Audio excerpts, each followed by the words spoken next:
बच्चे की हालत जो है वो नासाजगार है, बच्चा बेहोश है। रेंज ज्यादा पोल करोड़ पक्का। हां तुसा कॉल करो वो करो नहीं कार करो सराकी करो हां ए भाभी सराकी कर ए हाल है सारे फैमिली है, बच्चे हैं, गलती करते हैं, कोताही करते हैं, सुस्ती करते हैं, जल्दबाजी करते हैं, ट्रैफिक कवानीन को फॉलो नहीं करते हैं, ठीक है। तो जो ज़िंदगी है वो सही तरीके से उसको नहीं जीते हैं, तो फिर यही वजह होती है कि कोई ना कोई आप हादसे का शिकार हो जाते हैं। और हादसा जो है ऐसा नहीं होता है कि भाई हादसा होगा और उसके बाद आपको अलर्ट करके चला जाएगा, कि आपको कहेगा कुछ नहीं, फिर भाई हादसा बताएगा कि ठीक है हम अगले हफ्ते वाल थी सा तेरे नाल। ऐसा हादसा एक दफ़ा होता है ज़िंदगी में, ठीक है ना। तो वो आपको दोबारा मौका नहीं देता है। हो सकता है वो आपकी ज़िंदगी में एक ही दफ़ा हो, एक ही दफ़ा हादसा हो, उसके बाद अल्लाह ना करे बंदे की मौत हो जानी है, या अल्लाह ना करे कोई हड्डी बाजू टूट गया और बंदा मजदूर हो गया सारी ज़िंदगी के लिए। तो इसलिए जब आप लोग रेस्क्यू 1122 आपको पता है कि हमारे मुल्क के अंदर ये एक ही इदारा है जो कि आपको हादसात के से बचाव के मुतालिक भी ट्रेनिंग देता है। इसके अलावा हादसात को डील भी करता है, यानी कि जैसे कोई हादसा होता है आप लोग कॉल करते हैं, पूरे पाकिस्तान से कॉलें आती हैं, हम फ़ौरन हमारी गाड़ी हमारे जवान जाते हैं और जाके लोगों की मदद करते हैं, ठीक है। और ये जो मदद है ये मदद भी बग़ैर अमीर और गरीब के फ़र्क के बगैर है, इसमें कोई फ़र्क नहीं है कि ये आम है, ये ख़ास है, ये बड़ा बंदा है, ये छोटा बंदा है, सबको एक जैसी सर्विसेज मिलती है, ठीक है। और अब तक 1.5 करोड़ से ज़्यादा लोगों को रेस्क्यू किया जा चुका है और खुशी होती है कि हम 7 मिनट के अंदर हमारी गाड़ी पहुंच जाती है जब भी कोई हादसा होता है, ठीक है। लेकिन उधर आपकी भी जिम्मेदारी होती है कि अल्लाह न करे आपके इलाके में हादसा हो गया, आप वहाँ पे मौके यहाँ पे जैसे आप लोग इकट्ठे बैठे हुए हैं ना, इधर किसी को चोट लग जाती है, कोई दिल का दौरा पड़ जाता है, ठीक है, तो गाड़ी को आपने कॉल कर दी है, गाड़ी आने से पहले आप लोगों की जिम्मेदारी है कि आप उसकी कोई ना कोई मदद करें। आप जैसे रोड पे हादसा होता है तो सारे आप जमा होकर तमाशा देख रहे होते हैं, ठीक है। तो अब जो बंदा रोड पे तड़प रहा है उसको आप थोड़ी सी इब्तदाई तबी इमदाद दे के उसकी जान बचा सकते हैं आप। अगर आप खाली देखते रहेंगे या रोते रहेंगे या इधर उधर भागते रहेंगे, गाड़ी 10 मिनट लेती है आने तक, 8 मिनट 10 मिनट 15 मिनट तक बाजू का रोड ख़राब होता है या लोग गाड़ी को रास्ता नहीं दे रहे होते, जिसकी वजह से गाड़ी ज़्यादा टाइम लगा लेती है। रास्ता भी तो आप लोगों ने देना है ना। अब जो ट्रैफिक जो लोग आ रहे हैं जा रहे हैं, कोई एक भी बंदा गाड़ी को रास्ता नहीं देता है, ठीक है ना। तो अब इसका नुकसान क्या होता है? तो नुकसान ये होता है कि गाड़ी देर से पहुंचती है। जिस गाड़ी ने 5 मिनट में पहुंचना है वो 20 मिनट लगा देगी, क्योंकि गाड़ी ने तो रोड पे चल के आना है। जब आप लोग रास्ता नहीं देंगे तो ये चीज़ें किसने ठीक करनी है? आप लोगों ने ठीक करनी है। जब आप लोग यही मैसेज अपने इलाके वालों को, अपने रिश्तेदारों को, अपने जानने वालों को देंगे कि यार इस तरीके से आपने मदद करनी है एक दूसरे की, और उसके बाद कोई हादसा हो जाए कैसे कॉल करनी है, और कॉल के बाद आपने गाड़ी आने का इंतज़ार नहीं करना, आपने उसकी मदद करनी है ताकि गाड़ी के आने तक वो बंदा जिंदा रहे। अगर बंदे को शदीद चोट लग गई है और अगर आपने उसकी मदद ना की, गाड़ी आने से पहले या फौत हो जाएगा या वो गाड़ी में उसको डाल के लेके जा रहे हो रास्ते में फौत हो जाएगा। वो गाड़ी भी तो मनोते नाल सारा आंदे, जो फोन कर दिन्ने तो आंदे पे कदे तो टाइम दे। हां देखो ना, यही बात मैं कर अभी आप बाहर गए हुए थे जब मैं ये बात कर रहा था कि जब आप लोग गाड़ी को रास्ता नहीं देंगे, ठीक है, तो गाड़ी कैसे आएगी आपके पास चल के? आप कभी हमारे साथ बैठे, ठीक है ना, हम गाड़ी का हुटर ऑन करते हैं, आप बैठ के देखिए और अब फिर आप लोगों को देखिए कि गाड़ी को रास्ता देते कि नहीं देते। नहीं दे रहे। अब गाड़ी ने तो चल के आना है, गाड़ी नहीं देते। यही तो बात है, यही तो चीज है भाई। ये जब आपके अंदर एहसास पैदा नहीं होगा जल्दी हो तो पहले मैं निकल। हाँ जी, तो फिर गाड़ी तो रोड किसी रोड पे चल के आना है गाड़ी ने। ऐसे लोग को ना तो पूजा वाले यस, लोग अपनी गाड़ी आगे लगा लेते हैं, ठीक है ना। तो फिर ये नुकसान, यही आपका नुकसान होता है भाई। हो सकता है कल वो आपकी गाड़ी में पड़े हुए हो, आपका कोई जानने वाला कोई रिश्तेदार उसी गाड़ी में और गाड़ी को रास्ता नहीं मिल रहा। तो ये आपको हम एजुकेट कर रहे हैं, आपको हम बता रहे हैं कि प्लीज़ आप लोग इस चीज़ को समझें और यही बात अपने बच्चों को, अपने घर वालों को बताएं, ठीक है। वरना मैंने कहा कि हमारे मुल्क के अंदर हर 1.5 मिनट में एक हादसा होता है, ठीक है ना।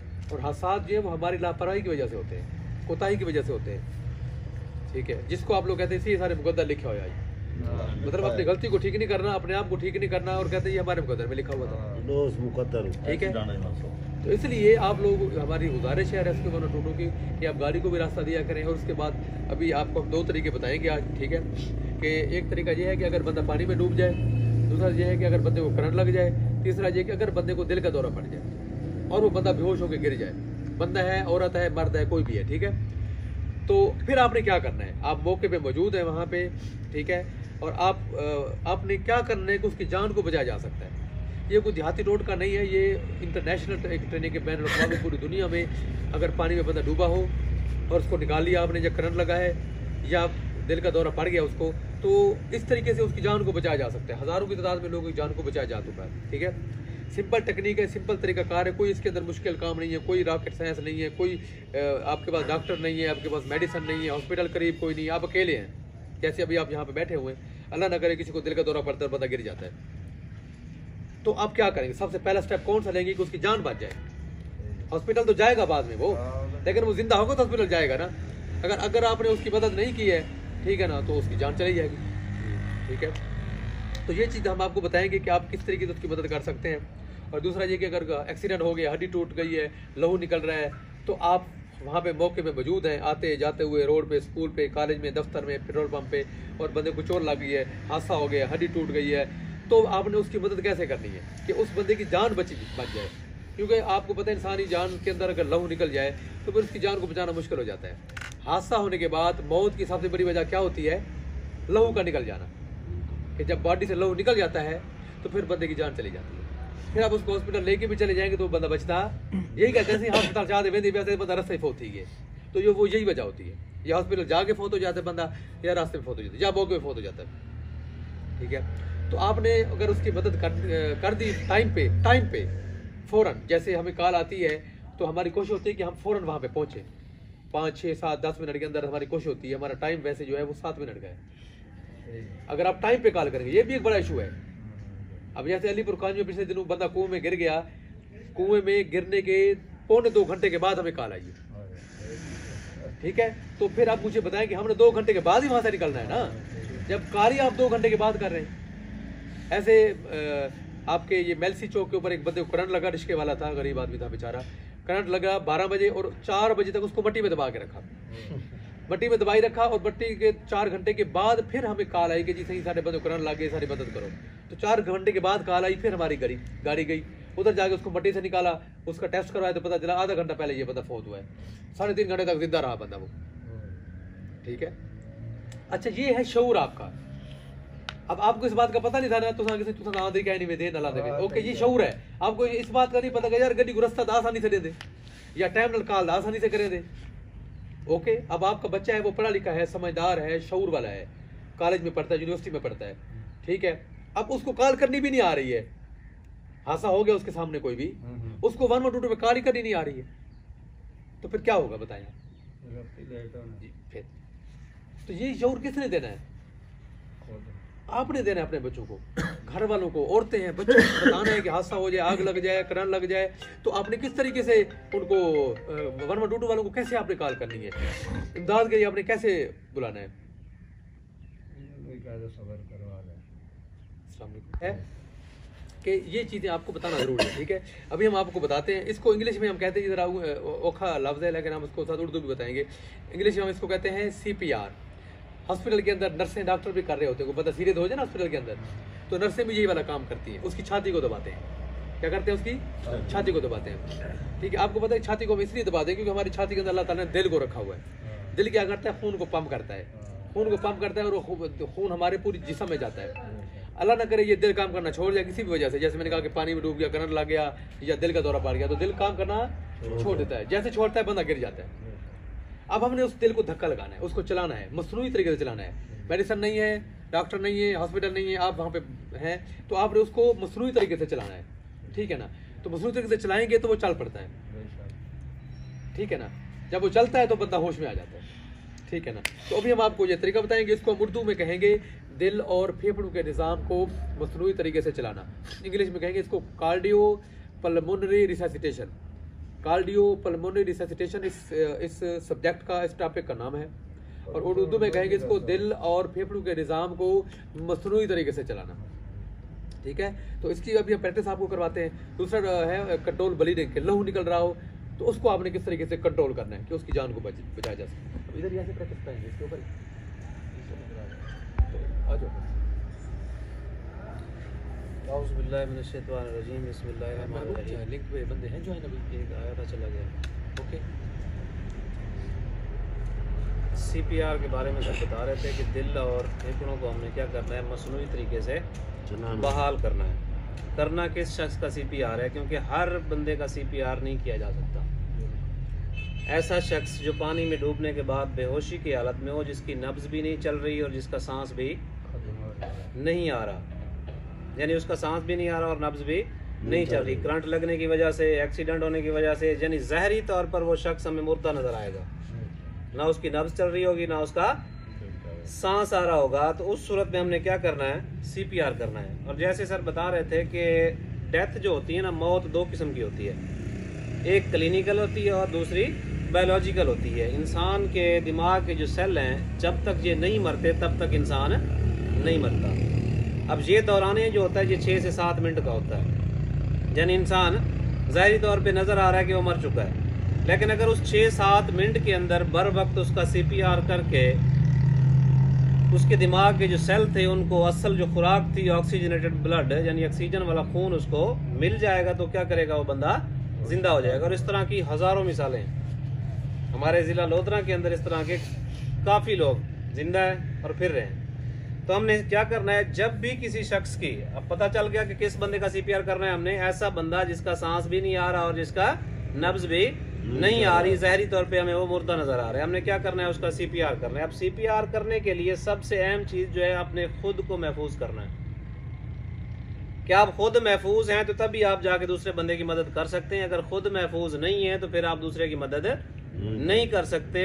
अक्सर औकात ऐसे होता है कि कोई बंदा जब दूसरे बंदे की मदद करने के लिए जाता है, अभी पिछले दिनों जब ये नहर में बुरहानपुर में औरत ने छलांग लगाई थी, अब दूसरा बंदा उसको बचाने के लिए गया था, वो खुद सेव नहीं था, उसको खुद को स्विमिंग नहीं आती थी, तैरना नहीं आता था, तो उसे भी ले डूबी थी, मर्द भी गया और बेगम भी, दोनों फौत हो गए। तो इसलिए जब भी किसी की मदद करनी है खुद को महफूज करना है, क्योंकि वो शख्स पानी में डूबा हुआ है, आपको तैरना आता है तो तब आप उसकी मदद करें, अगर तैरना नहीं आता तो अब आप उसकी मदद नहीं करें, वो आपके लिए वबाल जान बनेगा।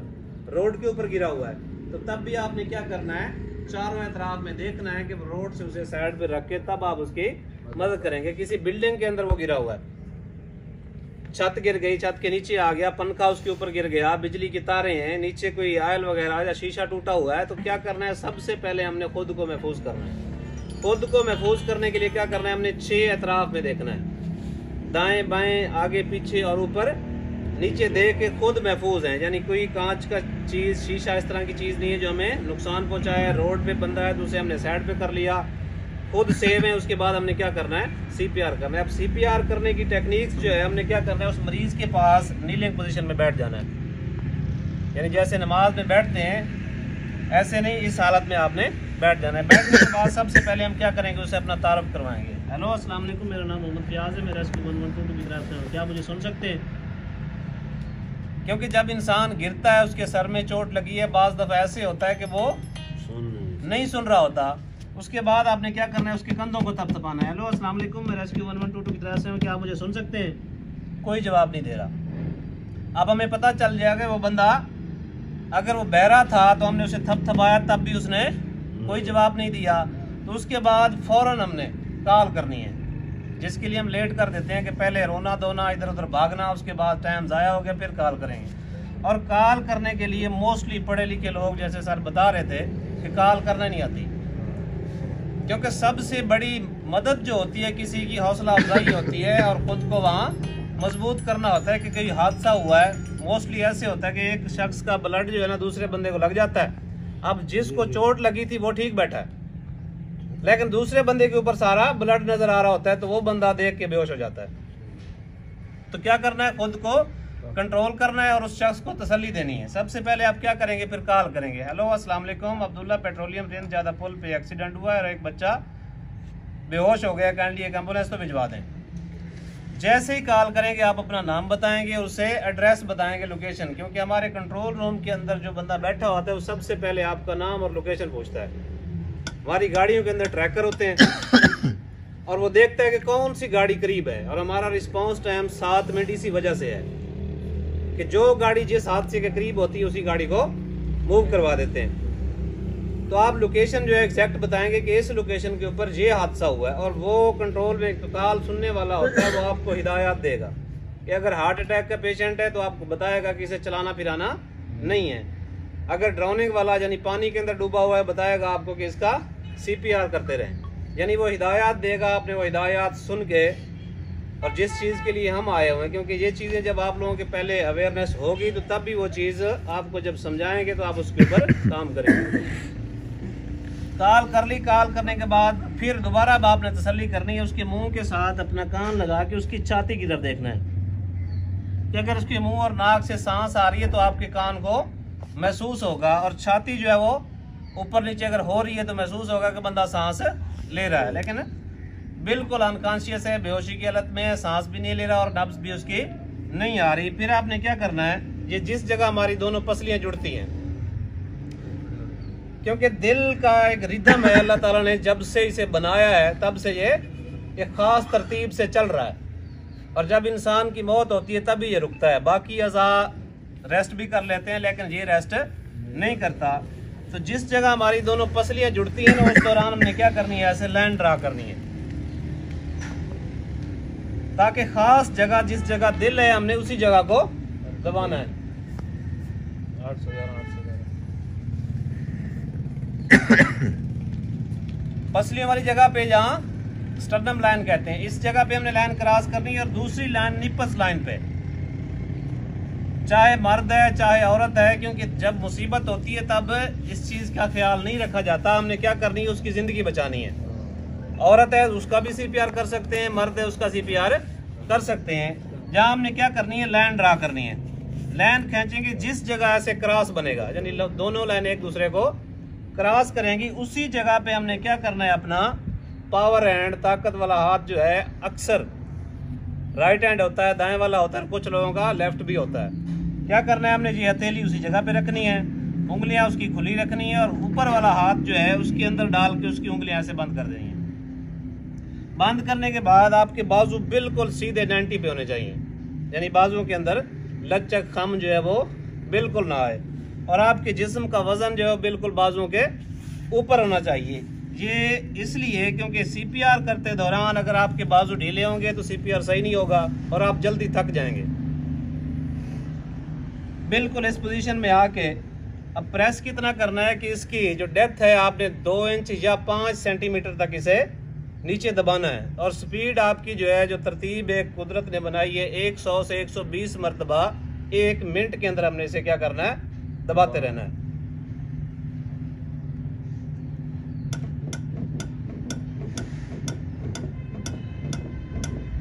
ये टिक टिक इसलिए चल रही है, ये टिक टिक जो है ना, ये जैसे हमारा दिल चलता है ना, ताकि आपको अंदाजा हो कि स्पीड कितनी रखनी है।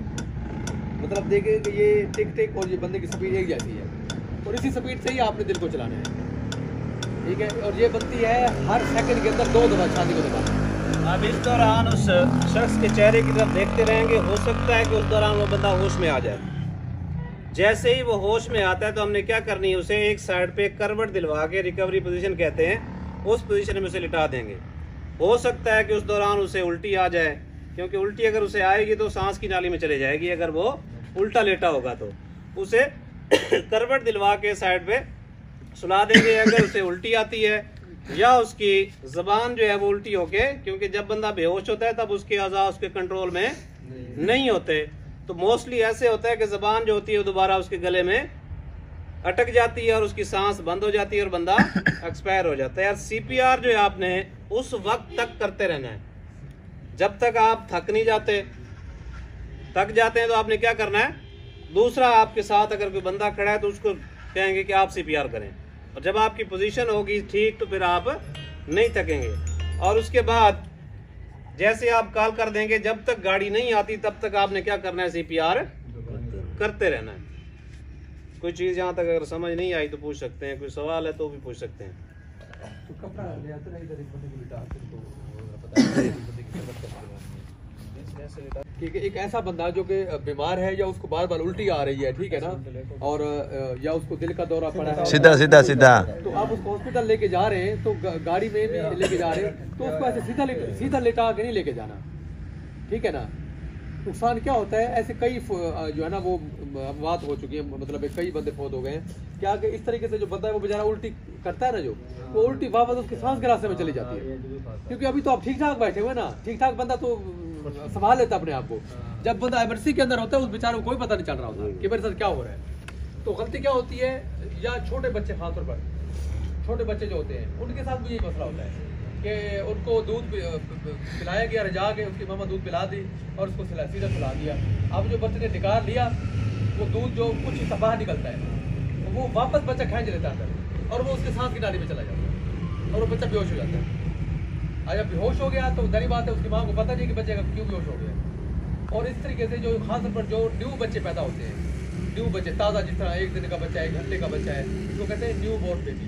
और पूरी दुनिया में न्यू बोर्न बेबी की जो मौत की सबसे बड़ी वजह वो ये बनती है। और जो जिसको बाद में लोग कहते थे साया थी कि बाल को ये थी कि वो थी कि फलाना थी कि वो असल में ये वजह बनती है। ठीक हो गया ना। तो इसलिए अब इस तरह का अगर बंदा है या कोई भी है तो आपने उसको करवट दिलवाना है, हॉस्पिटल भी लेके जा रहे तो करवट दिलवा के लेके जाए। और अगर बेहोश हुआ था और अब होश में आ गया तो फिर जब उसको लिटाना है तो करवट दिलवा के लिटाना है। सारे जगह तुसी दसते ने तिल्ले तो उसके एमी ना एक तो बिजली वाला हो गया तो हाँ। दूसरा नहर वाला, करंट वाला, करंट वाला, हाँ और तिल्ला का उसका ये सेम नोट उसका। हां मिट्टी मुट्टी जरूरत हाँ नहीं मिट्टी नहीं पाना बंदे, मिट्टी पाओगे तो समझो तो बंदे मार घड़ा रख दे दिला कोई गलत गलत गलत गलत गलत। इसका पता है क्या है, हमारे जो बड़े सगीर की सबसे बड़ी कमी है ना, अब मोस्टली मैं अपनी आप बीती बताता हूँ कि इमरजेंसी में जाते हैं ना, शुगर के पेशेंट है, डॉक्टर साहब बैठे हैं। अब शुगर जो होती है वो एक साइड पे नहीं जाती। शुगर का जो मरीज है 1 घंटे के अंदर उसकी शुगर बढ़ रही होती है और दूसरे घंटे में उसकी शुगर लो हो रही होती है। अब मोस्टली ऐसे होता है कि मैं जब इमरजेंसी में पहुंचा, मेरे पास शुगर चेक करने वाली मशीन थी, मैंने चेक की शुगर लो है। अब मेरे पास कोई भी इंजेक्शन इस तरह की चीज़ नहीं थी। मैंने उन्हीं लोगों से चीनी ली, गोल के उस बंदे को पिला दी, वो बंदा 10 मिनट में बिल्कुल ठीक हो गया। अब वहाँ औरतें या जो बुजुर्ग मुझे देख रहे थे उन्होंने देख के भी कमाल है, भी रेस्क्यू वालों ने तो एक छोटा सा टोटका लगाया और बंदा ठीक हो गया।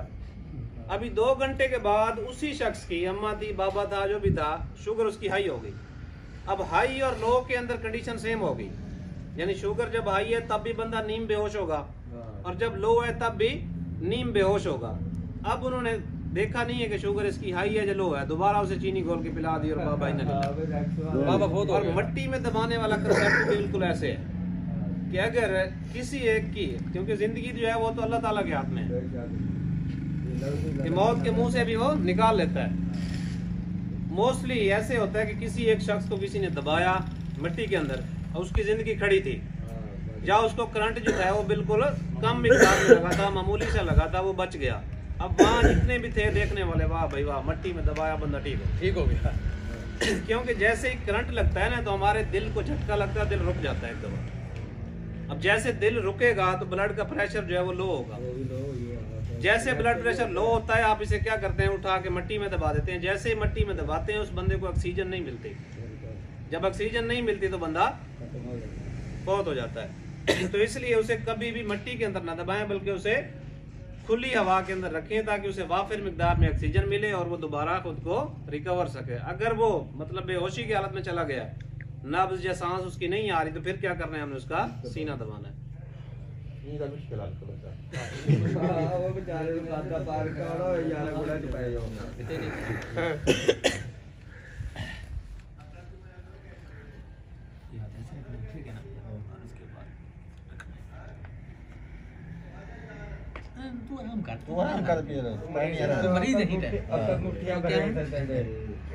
ये सिंपल काम है, कोई मुश्किल काम कोई मतलब इसका ये अपने मुंह के दीजिए तक ऐसे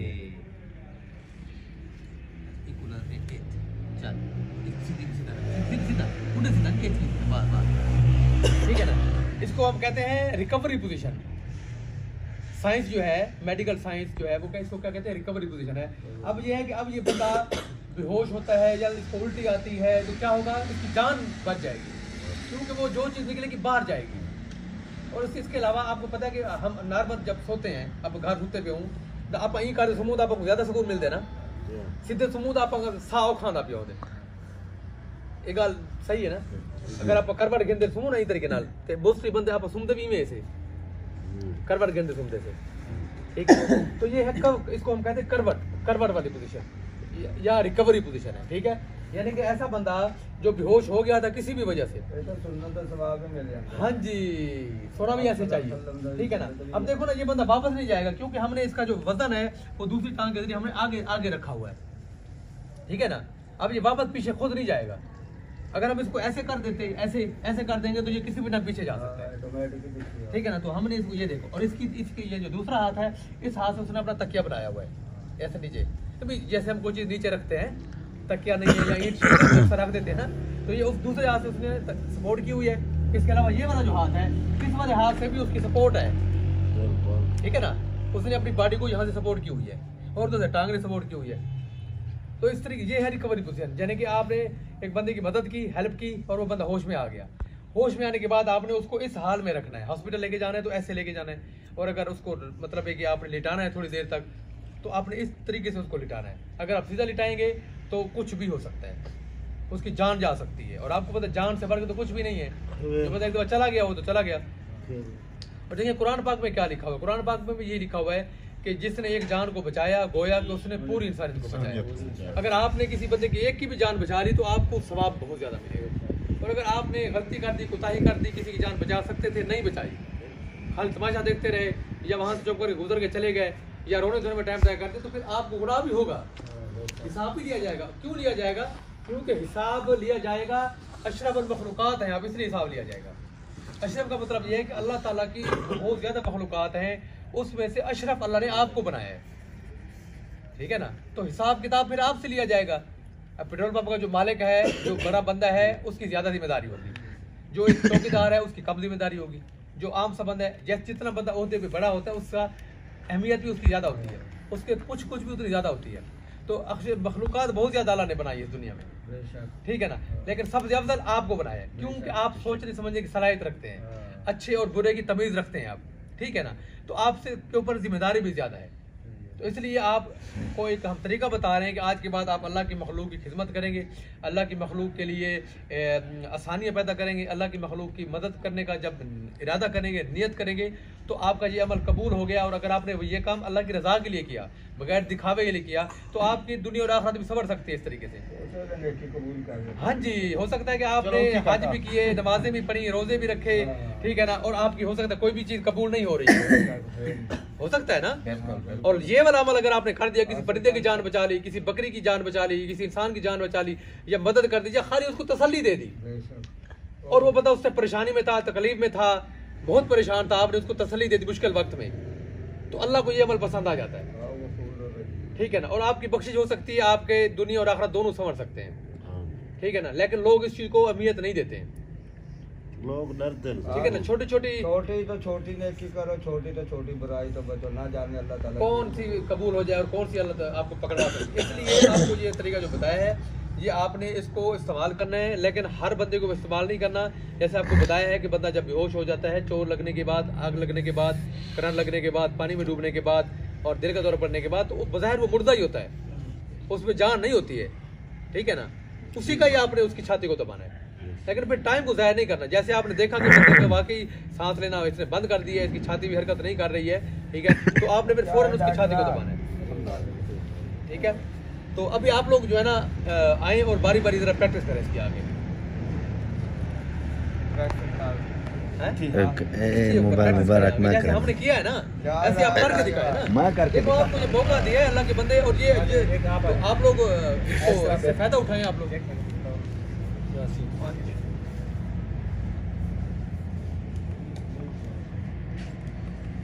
सीखने का जब काम, कोई भी काम हम सीखते हैं ना, दर्जी बनना है, गाड़ी चलाने हैं, कोई भी काम हम सीखते हैं, तो ये भी एक काम है जिंदगी बचाने के लिए।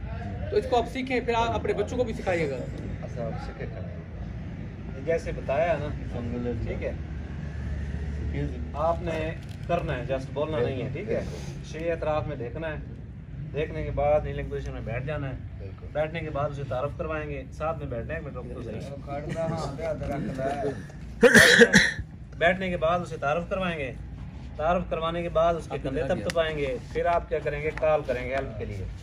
कॉल करने के बाद आपने फिर क्या करना है, LLF कहते हैं इसे, लुक लिसन एंड फील। आपने क्या करना है, उसके नाक के साथ अपना कान लगाना है और उसकी छाती की तरफ देखना है। उसके बाद फिर आपने लाइन ड्रा करके CPR स्टार्ट करना है।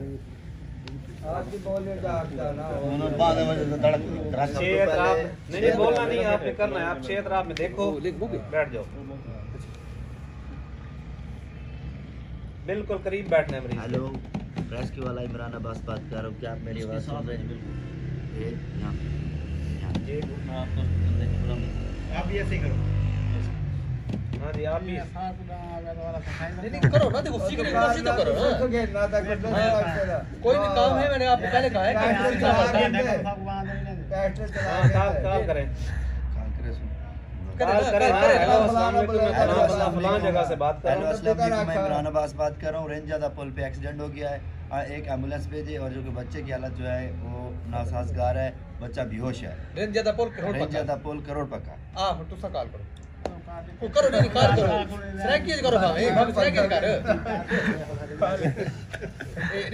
ये हाल है सारे उसके बाद लाइन लगानी है, लाइन लगा के चलो कोई और आ जाए, और कोई आ जाए, आप आ जाएं। आप आ वहीं कुछ नहीं थी ना। हाजी साहब आ गया। सर हम प्रैक्टिकल कर रहे हैं, आप हमारा प्रैक्टिकल देख भी नहीं रहे दूसरों को। नहीं देख रहे, लेकिन तरीका कार है ना जिसके मुताबिक, मतलब दो इकट्ठे नहीं करना। हाँ तूने ना कोई ना, क्या मतलब हाथ खड़े कर दो फिर अब आएगा। ओ तू आ मौलवी, और नहीं दबा, मैं अपना फर्ज अदा कर ही खड़ा। तू फर्ज अच्छा चलो मेरा काम है वो चीज है ना, बात कॉल करनी नहीं आती वाला इमरजेंसी दिया सूरत। अल्लाह ना करे घर जबरदस्ती थाई पई है, मालूम है हम मतलब ई डिठे का खिलाए खड़े सही के नहीं दाड़ दाड़ पाती होता ही में है। ऐसा चले पहले तो ये चीज पे तो पे कॉल करेंगे, उन्हें अपना एड्रेस बताएंगे और जो मरीज होगा उसकी सूरत हाल बताएंगे। वो हमें एहतियाती तदाबीर बताएगा कि अगर उसके ऊपर थोड़ा ज्यादा जख्म है उसके ऊपर पट्टी लगा दे, अगर वो बेहोश है उसको पंप करे, वो उसके मुताबिक उसको क्लियर बताएंगे। जो हेल्पलाइन होगा उसको क्लियर बताने के बाद वो आपको एड्रेस पूछेगा, उसको लोकेशन सही समझानी है और उसके बाद वो उसका जो हिफाजी तदबीर उसने बताए होंगे ना रेस्क्यू वाले भाई ने, तो वो अपनाने और उसको तसल्ली देना है मरीज को और उसकी मदद भी करनी है। जो चीज है ताकि गाड़ी आपकी तरफ आ रही हो तो आप उसकी जान बचाने की कोशिश भी कर रहे हैं, ये चीज है। और उसके बाद ऐसे आखिर में लाइन लगाएंगे और ये हाथ सीधा इस तरह से लाइन लगाएंगे, इस तरह से, ठीक है। ये हाथ सीधा रखेंगे जो पावरफुल होता है और इस तरह से और ये ऐसे बाबा जी हाथ रखो ना इधर ऐसे अरे पूरा बाबा जी नवा जी लेके देखो सही कर दे। बाबा पुराना कारीगर है, कारीगर लेकिन देखो ना पुराना कारीगर दोनों हाथ जो है टाइट होने चाहिए, बिल्कुल टाइट। हाँ बिल्कुल, कोई नहीं, बिल्कुल सीधी दूर से बना ले, दूर से बना ले, लेकिन तू इसे गन मरीज के मुंह वाले पास देखना है, वो फिर ऐसे करना। हेलो नहीं ऐसे नहीं, जब ये आप छाती दबाएं फिर दबाते रहना लगातार। उसके बाद 1 मिनट की 1 मिनट दबाएंगे। ये लगातार दबाना है, ये लगातार दबाना है।